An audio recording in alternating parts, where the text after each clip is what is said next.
Welcome to our channel. Today we how to download and integrate SendGrid in a Node app step by step clearly. Begin by ensuring that you have a Node.js environment set up on your machine. Open your terminal or command prompt. Navigate to the root directory of your Node.js application. If you haven't created a Node.js app yet, run npm init to initialize a new project.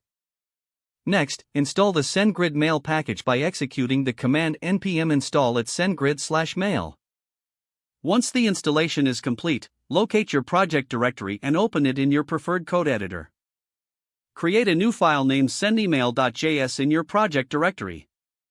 At the top of sendemail.js, import the SendGrid module by adding const sgmail equals require at sendgrid/mail. Now, set your SendGrid API key by adding sgmail.setAPI your _SendGrid API key. Replace your _SendGrid API key with your actual API key obtained from your SendGrid account.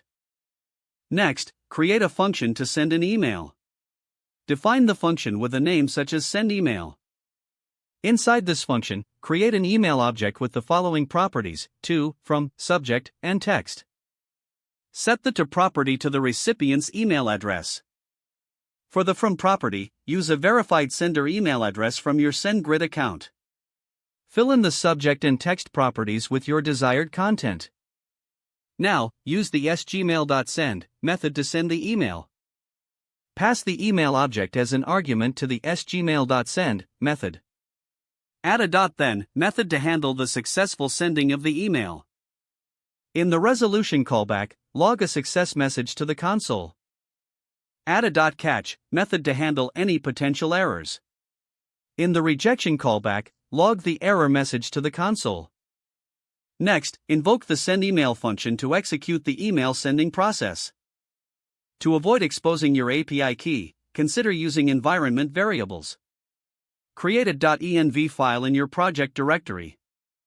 Add the line SendGrid API key equals your _SendGrid API key to this file. Install the dotenv package by running npm install dotenv in your terminal. At the top of your sendemail.js file, import the dotenv module with require dotenv.config. Don't forget to like this video and subscribe to our channel for more step-by-step tech guides.